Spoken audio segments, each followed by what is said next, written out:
On Sports Central tonight, foundation laid. President lays the foundation stone for the Jaffna International Cricket Stadium, which is a long-awaited project aimed at boosting sports in the northern part of the island. Dominating the 100. Oval Invincibles seals a historic 100 three-peat with a commanding 26-run win over Trent Rockets in the 2025 men's final at Lord's. Is it out? It's given out. I'm not sure there's a point of a review. It is 3 in a row for the Oval Invincibles. 23, 24 and 2025 100 champion. The free kick. A stunning late free kick seals a 1-0 victory at Anfield, sending shockwaves through Premier League title race as Liverpool edged out fierce rivals Arsenal in a nail-biting clash. Szoboszlai's hit! Oh yes! It is something very, very special from Dominic Szoboszlai. A quite sensational goal for Liverpool on a day that you felt it needed. And dramatic Dutch Grand Prix. Oscar Piastri sizzles at the Dutch Grand Prix, cruising to victory and stretching his lead, while teammate Lando Norris suffers a last-minute heartbreak thanks to a cruel mechanical failure. Oscar Piastri wins the Dutch Grand Prix to extend his lead in the Formula One World Championship. It's second place for Max Verstappen, another home podium. But yeah, I feel like I had a really good weekend in the sessions where it mattered. So it took a while to get there, but ultimately leaving very happy. Yeah, I think that's a positive, to be here on the podium in my home Grand Prix. It's always, really enjoyable to drive here. It's one of my favorite tracks.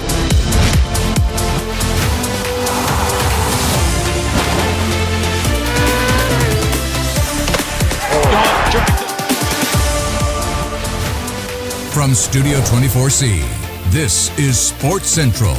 And now, here's Renut Varnasurya.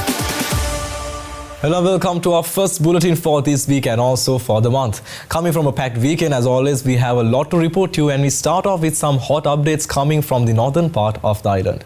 President Anukumara Dissanayake today laid the foundation stone for the Jaffna International Cricket Stadium, a long-awaited project aimed at boosting the sports in the north. The Jaffna International Cricket Stadium will become the country's 7th international cricket venue and the 5th stadium equipped with floodlights. The construction of the stadium forms part of SLC's broader vision to establish a sports city in Jaffna spanning 138 acres. Once completed, the sports city will include a swimming pool complex, a multi-sport indoor arena, star-class hotels and restaurants, a shopping mall and entertainment facilities, among many others. The international cricket ground will be built across 48 acres, featuring 10 centre wickets, with boundary distance extending up to 80 metres, exceeding international standards. The venue will have a spectator capacity of 40,000, positioning it as a premier cricket destination in the region. This landmark initiative marks a significant step in promoting cricket development in Sri Lanka's northern province.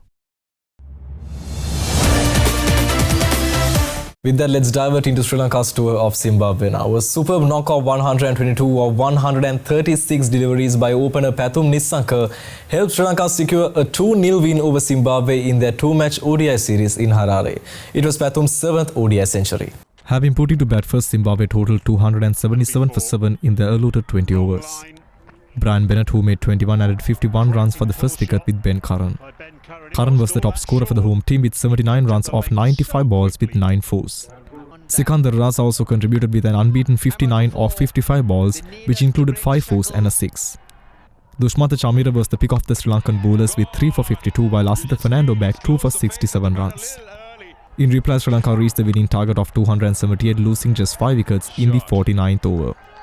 Pathum Nissanka anchored the Sri Lankan innings with 122 runs, marking his 7th ODI century. Nuwanidhu Fernando, who made 14, opened the batting with Nissanka, and they added 48 runs for the first wicket. Kusal Mendis could not last long as he lost his wicket to Brad Evans for 5 runs. Sadira Samaravikram, who scored 31 runs, added 78 runs for the third wicket with Nissanka. Then came the most crucial partnership of the innings as Nissanka and skipper Charith Asalanka added 90 runs for the fourth wicket in 14 overs. There it is. A 7th one-day international 100 for Pathum Nissanka. It's his 3rd in Zimbabwe, his 2nd against Zimbabwe. He's been so consistent. 76 in game 1 and now 100 not out with power to add. Asalanka struck 71 off 61 balls. He got out in the penalty mid-ball of the 49th over. Then Janith Lienage with 19 not out and Kamindu Mendis ensured Sri Lanka roamed home victorious in the third ball of the 50th over. Kamindu Mendis just works it onto the leg side. Sri Lanka get home. A very well managed chase.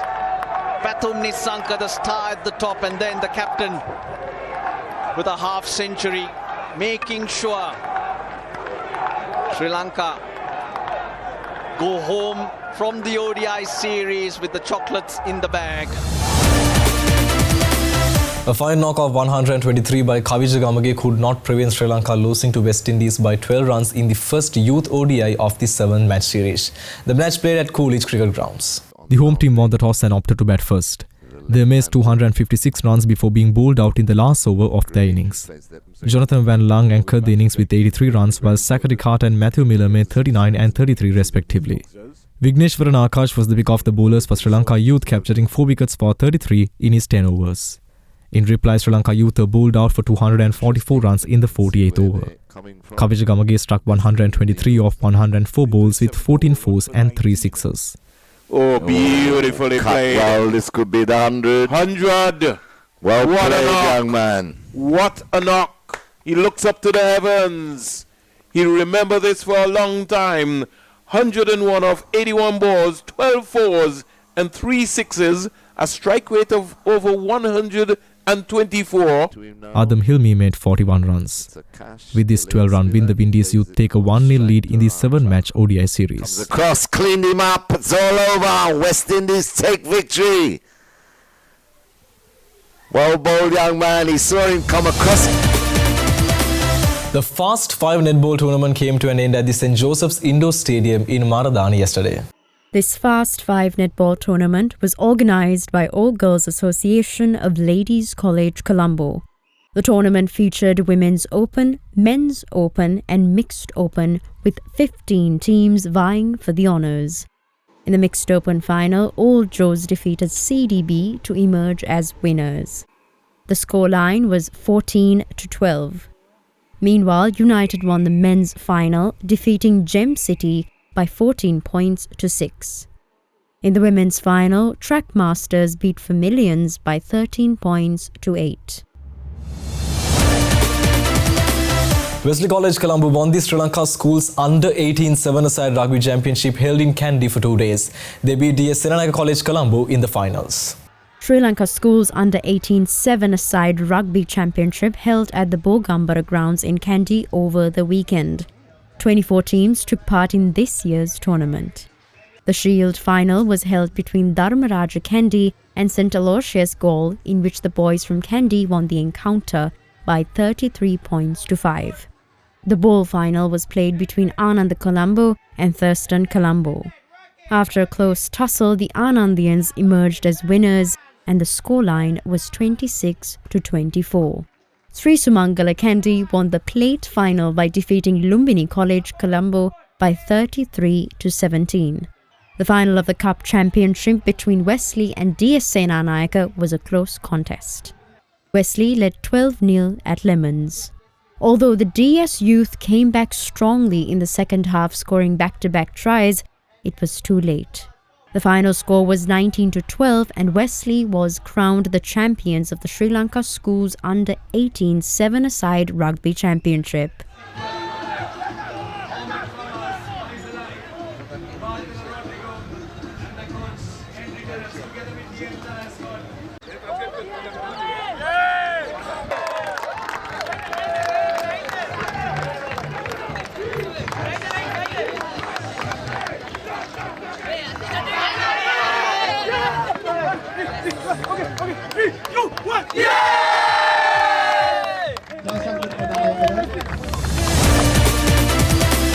Let's head into a quick commercial break, but don't go far. Plenty more action coming your way on other Derana Sports Central. We'll be right back.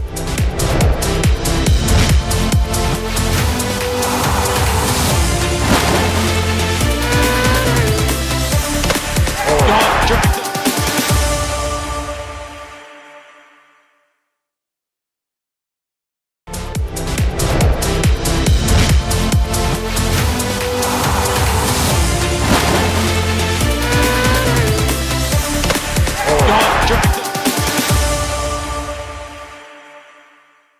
Welcome back to Other Derana Sports Central. It's time to give you the final update on the 100. Oval Invincibles once again have topped the group stage to qualify directly to the Lord's final for the third consecutive season, and each night has ended with Sam Billings lifting the Golden Edge trophy.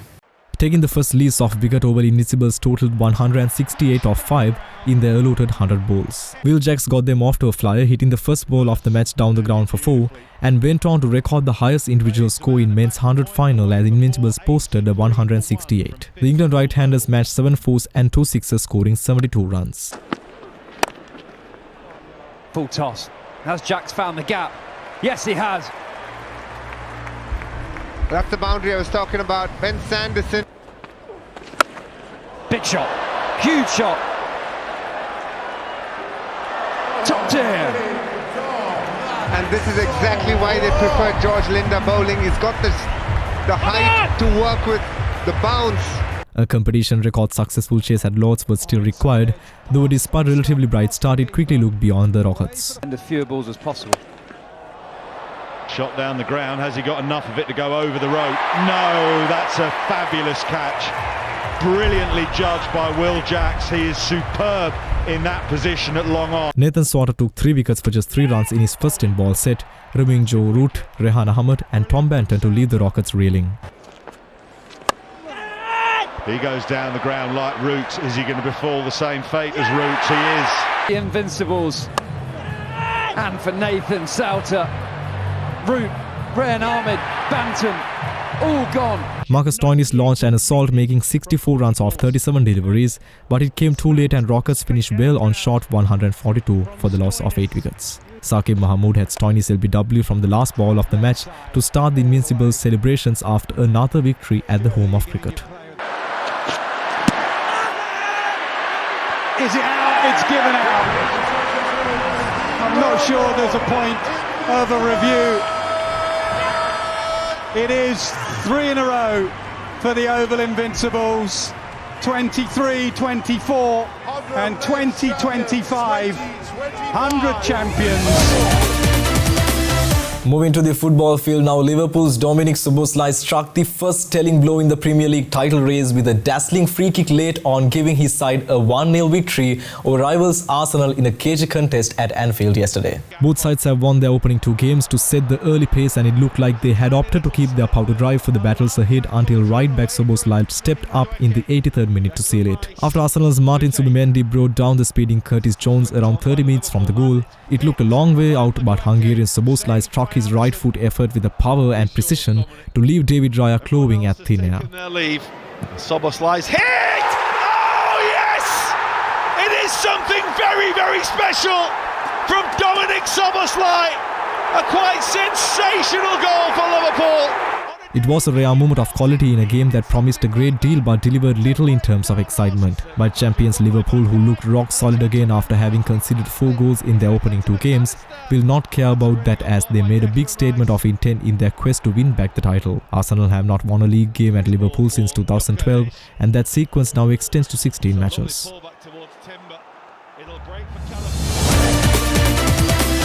Alex Roldan converted from the penalty spot late in the second half and had an assist during the first half, and the host Seattle Sounders defeated Lionel Messi's Inter Miami 3-0 to win the 2025 League Cup final last night.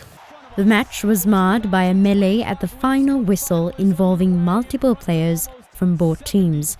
Miami striker Luis Suarez appeared to be one of the players at the middle of it, and video cameras appeared to capture him spitting at a member of Seattle's staff post-game as the melee died down. The Leagues Cup is a tournament held jointly by MLS and Liga MX, with CONCACAF sanctioning, and thus has a disciplinary committee independent from both leagues or the Continental Federation. Presumably, it would be responsible for deciding any disciplinary action from the incident, though potential MLS could also get involved. Roldan set up Osaze de Rosario's 4th goal of the tournament for the opener for Seattle, which won its 2nd CONCACAF honor and 9th all-time major trophy since beginning MLS play in 2009.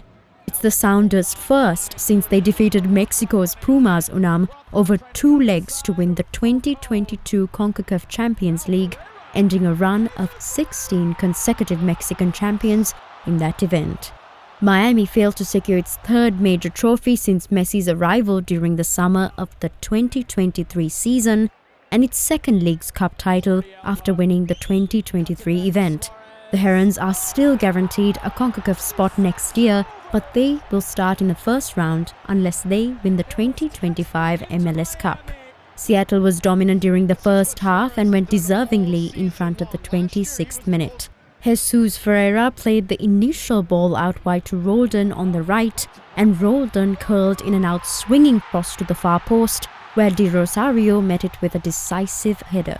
Roldan coolly converted the penalty past Oscar Ustari in the 84th minute to turn tension into joy for most of a crowd of 6,931.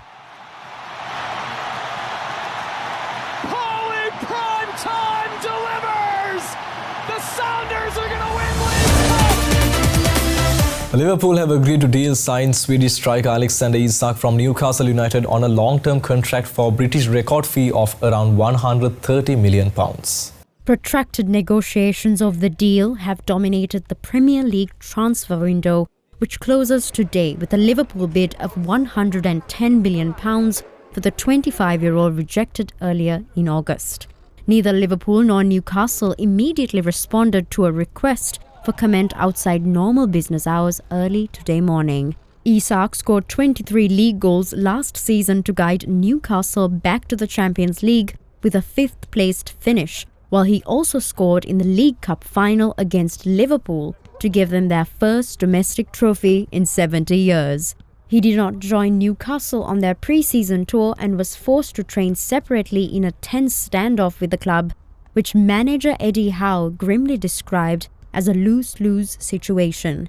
Isak, however, accused Newcastle of breaking promises and misleading supporters in a statement that confirmed he wanted to leave the Northeast club, saying the change was in the best interests of everyone. Let's head into a quick commercial break. More highlights coming right after this. You are watching Other Derana Sports Central.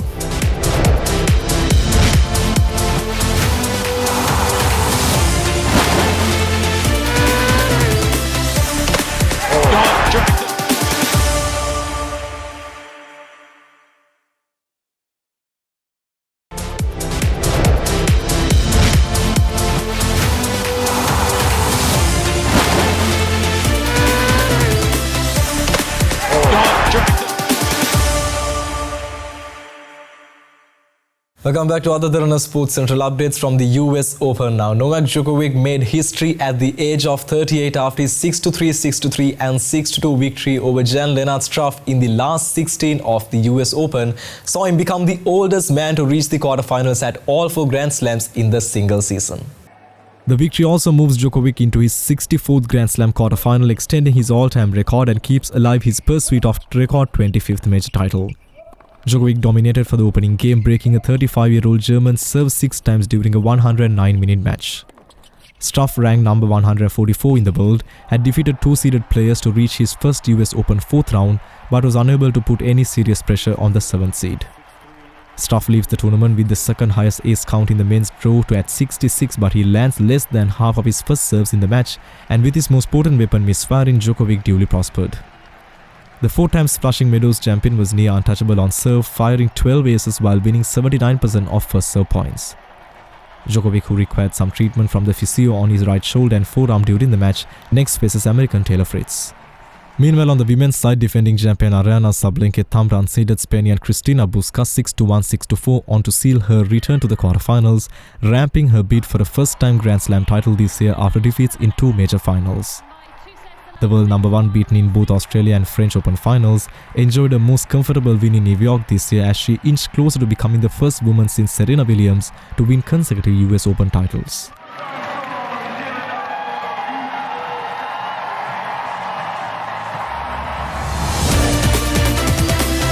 Divert into the F1 circuit now. Oscar Piastri is huge favourite for the championship lead after Lando Norris retired with an oil leak late at the Dutch Grand Prix. Now, meanwhile, Max Verstappen took second on home soil and Racing Bull's Isaac Hadjar claimed a surprise maiden podium ending at P3. However, it was a bad day for Ferrari as the senior driver Lewis Hamilton crashed out early on. The show resumes in 5 lights' time. The Dutch Grand Prix is underway. Oscar Piastri is looking across at his teammate. Norris was on course to finish second behind Piastri until an oil leak with 8 laps remaining forced him to retire in a huge moment in this year's title race, with the British driver now 34 points behind Piastri with 9 rounds to go. Piastri led from start to finish and overcame the pressure of 3 safety car restarts to take a crucial 7th win of the season from home hero Max Verstappen. Racing Bull's Isaac Hadjar claimed a surprise maiden F1 podium with a superb performance, having been running in 4th for most of the race, only to jump into the top 3 after Norris's retirement. Racing Bull's Isaac Hadjar claimed a surprise maiden F1 podium with a superb performance, having been running in 4th for most of the race, only to jump into the top 3 after Norris's retirement. Hadjar, 20, is the youngest Frenchman to stand on the podium and the first for the Racing Bulls since Pierre Gasly in 2021. It was a disastrous day for Ferrari as Lewis Hamilton crashed out by himself early on when light rain began to fall, as he understeered into the wall at the banked turn 3 and suffered his first retirement as a Ferrari driver. Well, that's so frustrating. It was so late in the corner as the load had built.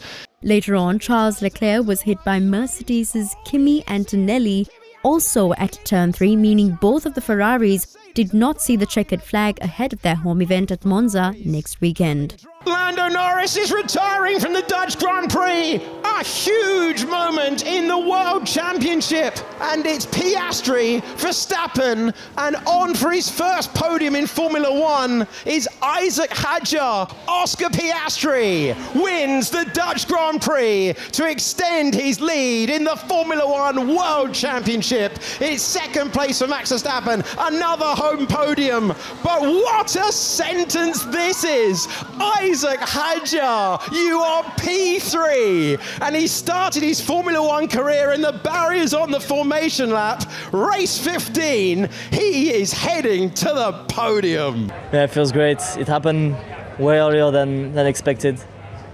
So you're on the moon really, and it was a perfectly executed race.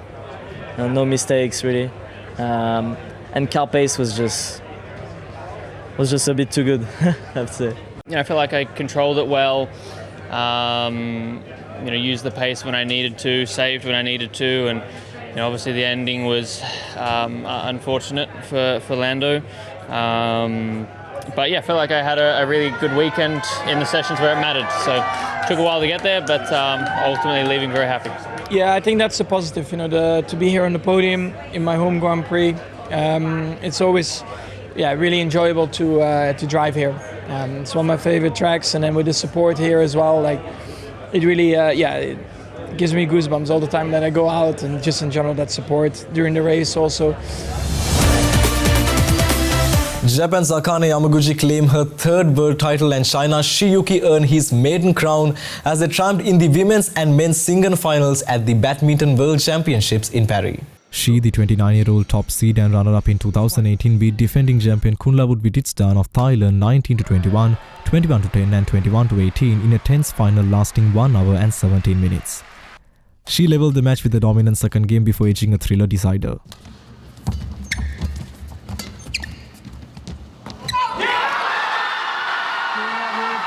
Return challenges pulled up. Match won by Shiyushi, 19-21, 21-10, 21-18.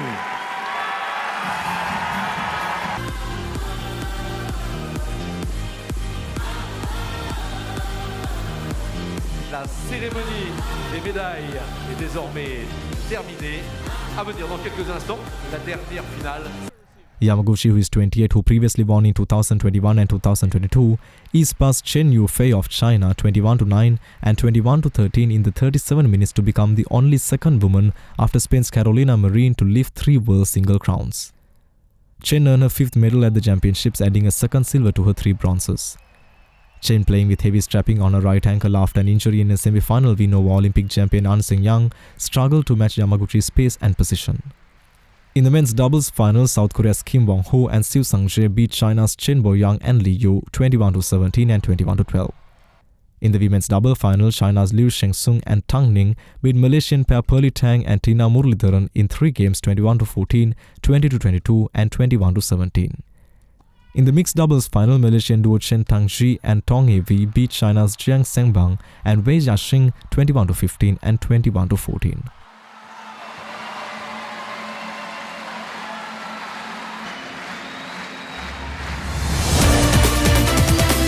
And with that, we wrap up our first bulletin for this month. Be sure to stay tuned as we bring you the latest highlights, results and stories from the home turf and beyond. Well then, until tomorrow, I'm Virut Varnasurya signing off. Keep the spirit of sport alive and have a very good night.